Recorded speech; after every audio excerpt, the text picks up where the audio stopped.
Well, good morning, everyone. Thomas Montgomery. It's the last day of September. It's the last day of the third quarter of 2025. So, what a great opportunity for us to reflect back on the past month, the past quarter, year to date. How is it going for you? How is your business performing? Are you hitting your income goals? Is there anything that we might should consider doing differently next month, October, and the final quarter of the year? With that being said, we are on, with my shared screen here, we are on the 509 South Pacific Daily Zoom. Our website, which is not shown on the screen, is 509pacific.org. If you're looking to get funding, you can just come to our landing page, real quick and easy, guaranteedfunding.org. We'll ask for 4 pieces of information. We can get you set up in the grant. We have a text support line, text, not answered live, text support line, 903-347-8042. Put most of our trainings up on YouTube. Here's our YouTube channel. And if you need to schedule a call, here's how to do so. As we open each of our daily Zooms up, we have a nonprofit. We've received a grant. The grant has 3 mandates, 3 things, 3 aspects, 3 areas of focus. The first of which is building financial literacy. And again, I think so many of you are so different than most people. You're knowledgeable, you're smart, you're experienced. You know how to get any business funding, right? There's a formula for funding. You know that. However, most people don't know that. Most people probably don't know 1% of what you know, Lamy, or what you know, Kenneth, or what you know, Mr. Certain. So our role is to collaborate with each of you as distribution partners, and let's go out and improve financial literacy, because not everyone has the same knowledge that you have. The second thing that we do is provide free shelf corps. Why would we do that? Well, if we want business funding, which is number 3, we'll get to in a moment, we do need to have the foundation of a fundable business. It's frankly easier for us to provide people a shelf corp than it is to go evaluate and often clean up an existing entity that they have. And then again, ultimately, the goal is to get capital into their pockets, into their bank accounts, so that way they can start, grow, reach their potential. We can improve the tax base of communities. We can create jobs and so forth. So with that being said, our topic today is looking at your business or your client's business, but looking at a business the way that lenders do. I have the pleasure of working with almost 1,000 of you who are distribution partners, and almost without fail, one of the strongest attributes that nearly all of you have are really high self-confidence. And that's great. So you all know you're smart, you know you're successful, and you'll tell me that, right? You'll tell the world that. With that being said, how businesses are evaluated isn't based upon how confident we are in our business. It's based upon data. And so today we're going to look and dive into Dun & Bradstreet. Now, again, many of you probably have heard of Dun & Bradstreet before, but I still encourage you to stay tuned in during this discussion, because we might cover some information that you're not aware of. For clients that receive a free shelf corp, we're going to put additional emphasis going into the fourth quarter of this year, so essentially starting today, helping clients build out their Dun & Bradstreet profile so their businesses look even stronger to potential lenders. So it's not something that we've ignored before, but we are recognizing a lot of folks, they don't know what you and I know. And so we sometimes have made some assumptions that this was something that was already on their radar. We're starting to realize that's not always the case. So increased emphasis on our side going forward in helping clients of course, have a fundable business, but specifically in light of how lenders see their business. So, what does that mean specifically? We're going to be focusing on working with grant participants and getting their DUNS number and then setting up their insights profile. I realize that's very brief. We're going to expand on that, and then we're going to go over here and look at a sample credit report. So, Dun& Bradstreet is one of the largest business credit bureaus. So for personal credit, we have Experian, Equifax, and TransUnion as the big three. That's not what you and I are working on. We're working on the business side. There are three primary bureaus on the business side. Dun & Bradstreet, arguably one of the most important, and that's what our focus is going to be on today. So as we mentioned with number one, we want to make sure that clients have a DUNS number. There's no cost to get a DUNS number, so it's not going to be a price issue. To understand the DUNS number, it is a unique 9-digit identifier for businesses that is associated with the business's live business identity, which can help potential partners, help clients get new contracts, of course, qualify for loans. So you might say, well, Tom, why does a client need a DUNS number? They have an EIN, right? Don't we provide them an EIN? Of course, but technically it's the federal government that provides them the EIN, but yes, that's part of the free Shelf Corp. But now we're going to expand our scope and not only help them get an EIN, we're going to also help them get their DUNS number. For those of you that have gone down this road before, and again, if you have any questions, comments, concerns, type it into the Q&A. It's like a chat box of Zoom. DUNS numbers are free. They typically can take a couple weeks to get, but there are some legal and ethical loopholes to expedite that without having to pay. And so we can help clients do that. I'm not going to mention those details on today's training, but there are some loopholes where we can get a DUNS number in 1 to 2 days for free. We don't have to pay that $200 or $300 expediting fee that Dun & Bradstreet normally would charge. So we do need to get a DUNS number. Now, it's true that a company could get a DUNS number automatically without trying, just based upon being active in the lending space. But what I want to convey to you today is we actually want to get in front of that. We want to go proactively get that DUNS number. And then secondly, we want to help them build out their profile. So what does that mean? Let me stretch it out a bit more. So one of the services that Dun & Bradstreet offers is called Credit Insights, and we're going to encourage clients to use that. It is available on a free basis, or they have other buy-up options. But D&B Credit Insights, and this is pulling from their website, is for any small business owner who wants to know their business's credit like the back of their hand. They'll get real-time alerts when there's changes in their scores, and we can find out if there's any issues.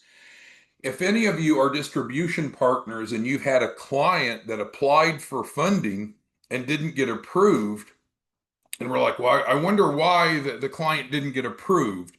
It may very well have been revealed prior to application if we slowed down and took time to take a look at our D&B Credit Insights. So again, starting today, going into the fourth quarter of the year, going forward, we're going to put more emphasis on the credit worthiness of the client's businesses, getting their DUNS numbers, and getting their credit insight.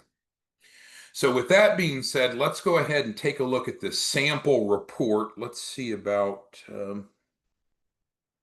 let's see if I can make that a little bit larger for us. Let's see if that'll work. Hold on here. There we go. Got a little bit larger. All right, so this is a sample credit report. I think this is so important for any of you that own your own business. I would encourage you to go get a report. Go get this actual report, not a sample report, but the report of your actual business. But let's look at a sample today.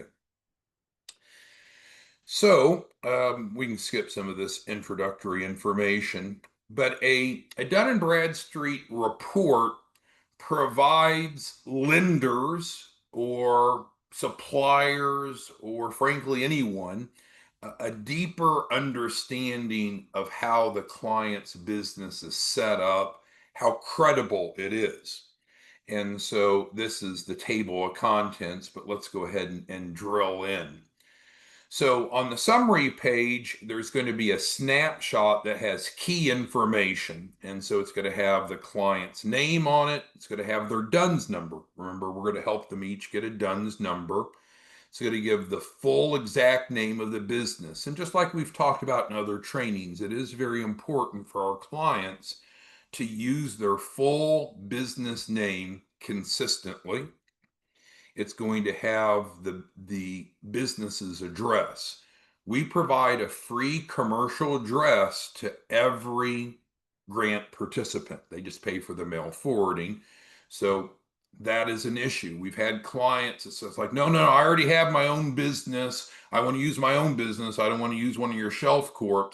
And I can't tell you how often we've seen declines because their businesses didn't meet the credibility standards. And that starts with having a good commercial address. And it also has the business phone number. So that and website, even though it's blank here. So one of the things that some of you that are distribution partners have noticed is we normally do not give out the EIN number right away to the grant participants. We give them their basic Shelf Corp deliverables, and then we ask to work with them to get their business phone number and their business website set up before we go get the EIN. Because I've been around long enough, I know once you give a client their EIN, they start applying for things in many cases, including getting a bank account. Well, having a bank account's good and important and necessary, but we do, before we start using the business for operation or applications, we do want to go ahead and secure the business's business phone number and website. And this goes to show how that is embedded into the Dun and Bradstreet report. Sometimes clients will say, well, I just need to move forward fast. I'll worry about those things later. But once we start using our business for applications and maybe as simple as just getting a business bank account, now that information about the client's business is out there, and then we start to find ourselves in a cleanup mode. Well, we applied using our cell phone because we hadn't gotten our business phone number yet. Then all of a sudden our cell phone is all over the public data set. So we do want, once we provide, we do want to get the client to be set up with their business phone number and website right after we deliver the Shelf Corp initial documents, which is normally 7 days in before we start using the business for any type of applications. So also within the DUNS system, again, here's the company profile. So it has the DUNS number. How is it set up? We form all of the Shelf corporations as a C Corp, a normal C Corp. They're not set up as an S election. They're not set up as an LLC. If the client wants to make changes, we can make those changes. But just so you know, all of our Shelf Corps that we provide for free are a C Corp. Of course, they're going to have a clear history. So that's one of the nice things about the Shelf Corps that we're providing. It'll always come clean. They're not worried about getting a business that has issues. We don't want to spend time and effort having to clean it up. Date incorporated, state of incorporation, ownership, is a mailing address in the United States. Now, here's some financial information that's interesting. So I'm going to show you as we continue to go through our discussion today how we're going to populate our D&B profile for, going to work with a client to populate their profile. So that way the lenders have the most thorough and comprehensive understanding. Because if we just find out that our client has a D&B number, is that enough? No, it's not enough. We want to build out the profile because you could certainly have a D&B number, but D&B doesn't have the details that allows for a full, thorough report. So things like what are our annual sales? How many employees do we have? Who's the primary principal? What's our industry and industry code, which we'll see as we go along, are all things that we probably will need to go in and populate. We can't expect that just because we have a DUNS number that that level of detail is in our profile. It's usually not, or it might even be wrong. And that can be a barrier to our clients getting credit and or funding. Again, if you have any questions, type it into the Q&A. Now, with the Dun & Bradstreet system, they also have algorithms and predictive modeling that lenders may be using. So what would a logical person do if a client of yours or ours is looking for funding? Again, they should understand how their business looks from the lender's perspective. And so these types of reports gives us that insight, such as the overall business risk, what level, and even calculates a maximum credit recommendation. Now, this is a little bit different than a maximum loan recommendation, which is different, but certainly we would like to, and we offer to, and we're going to put more emphasis on helping clients get these trade lines added. We don't charge them for that. Getting these trade lines added to their Shelf Corp so it looks stronger and stronger. So what are examples of trade lines? Well, I can give you examples of what we've done because we're a success story in the sense we've gone through this process ourselves. We don't just talk about it, we've done it. So for example, we have purchased, technically financed, a number of company vehicles. Having a company car is freaking great, right? Because most of us need transportation anyway. And if we can put it in a company name, it's tax deductible. Plus, then it shows up on these business credit reports, doesn't show up on our personal credit reports, but shows up on the business credit reports. So take the Lamborghini Huracan that we bought through business. And of course, it's not an everyday driver, but now you're looking at about a $250,000 credit line that's on there because, of course, we financed it.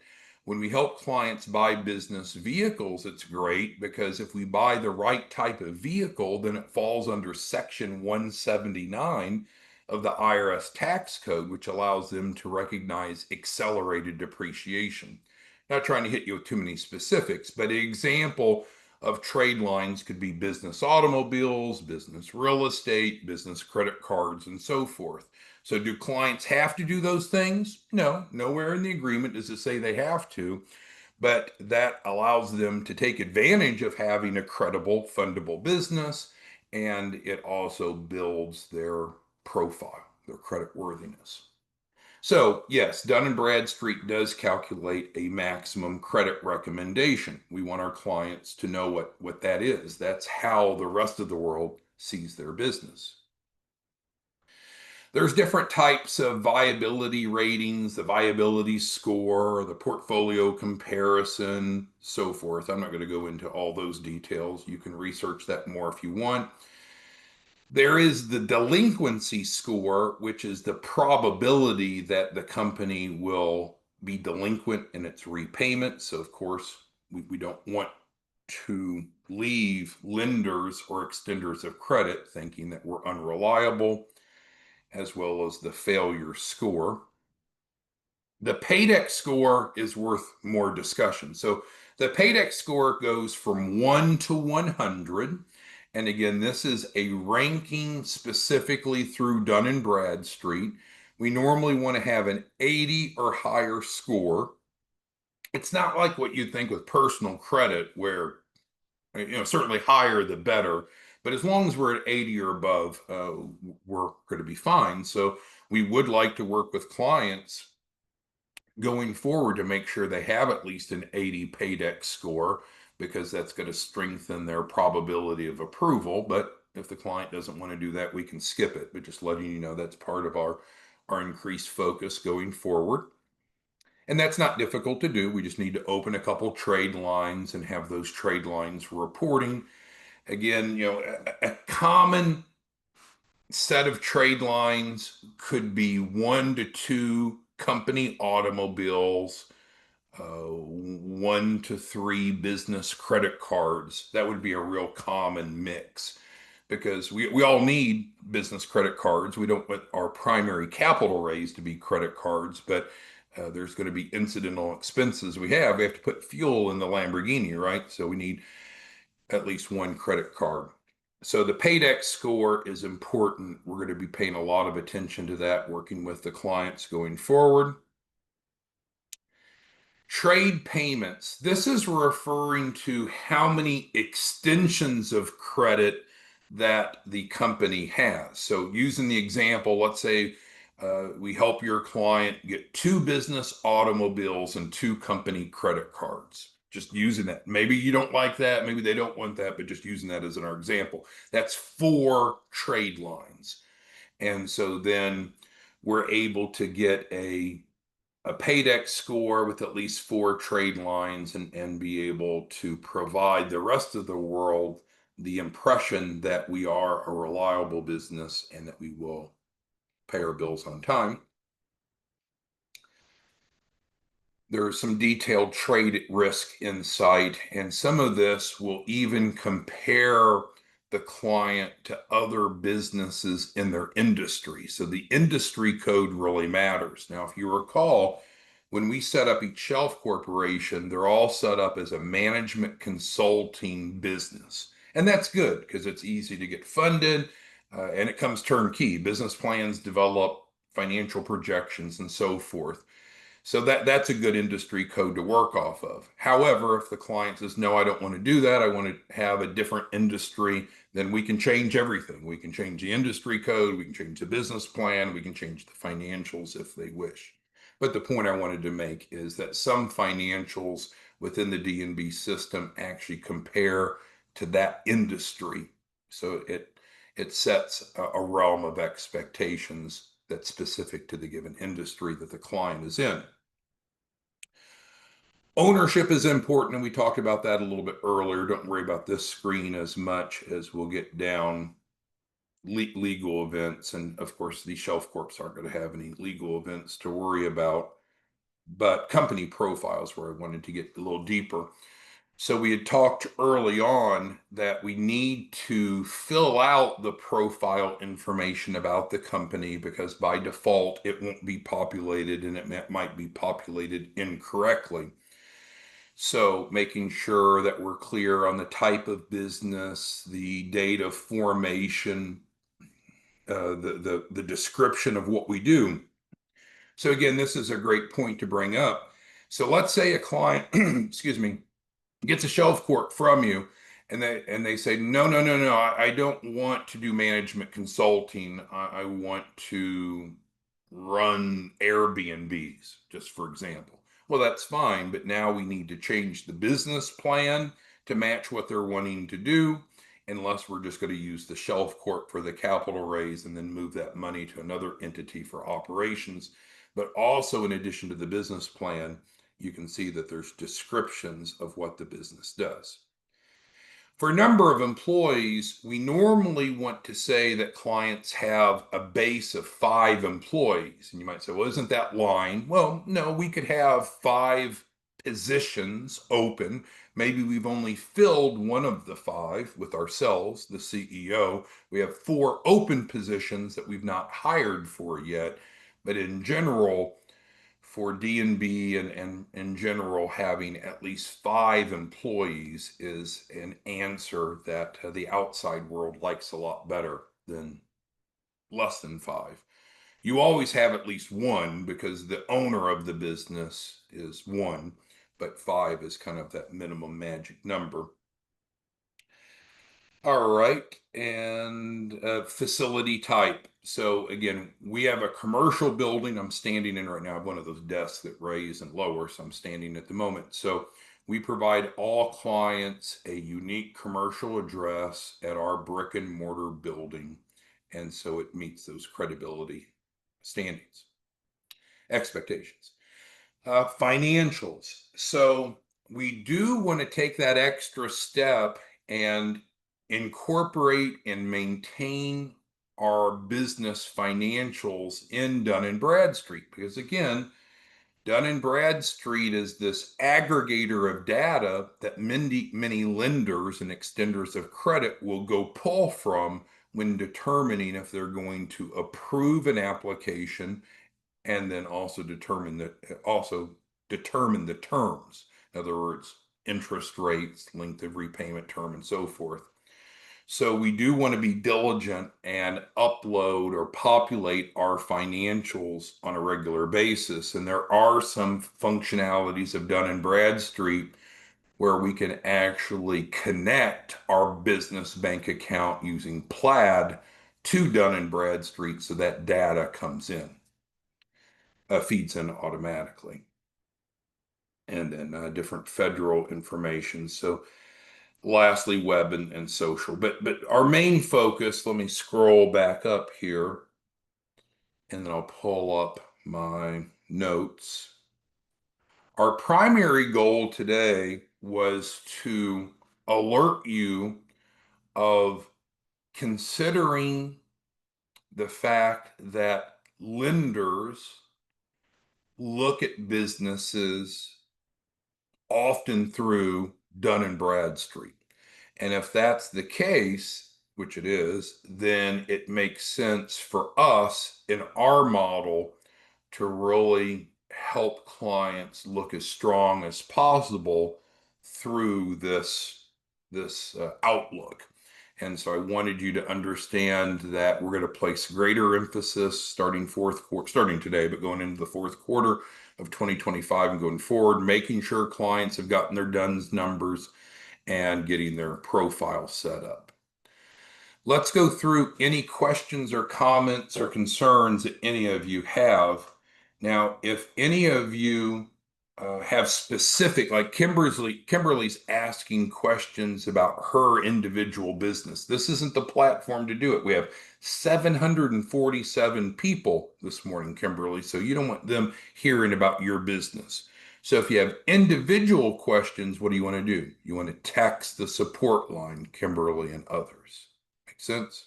Okay. Michael's asking about the DUNS number. And so if you just go, and we have an email template that we send out to clients, and it gives them guidance, and then we work with them one-on-one. If you just go to the Dun and Bradstreet page, you can either get your DUNS number standard, which is free, but they say it could take up to a month, or they offer a buy-up, and I think it's $229 or $299 to expedite it, but that's still about a week. There is another way that allows us, without paying anything, to get that DUNS number in 1 to 2 days, and we help clients with that. So that's just part of our implementation we'll help them with, Michael. Franz is asking about, is there a fee for adding positive trade lines? So no, part of our program is to help create fundable businesses. Part of what we offer is a written guarantee. We guarantee every participant a minimum of 100,000. Now, our typical capital raise is around $1 million, but regardless. So because of that, we have an obligation and a willingness and a desire to help clients be fundable. This information that we're covering today probably isn't new for a lot of you, but what we're seeing is that some of the clients that are coming in are a little less, some of them are a little less sophisticated than most of you. So while we had initially presumed that they had better awareness of these elements, we're realizing many of them don't. So we're going to put more emphasis in helping them in this aspect. We wanted to bring you up to speed so you understood what we're talking about. So anyone else have any questions before we wrap it up today about our greater emphasis that we're providing grant participants? We're going to provide them that Shelf Corp. In about 7 days, we're going to get them their initial deliverables. And then at that point, we're going to be ready to start working with them on these items. All right, well, I think we covered a lot. If there's anything we missed, again, texting the support line is the best way to receive individual assistance. Thank you for your time, and we'll see you all back tomorrow morning, same time, same place. Thanks. Bye.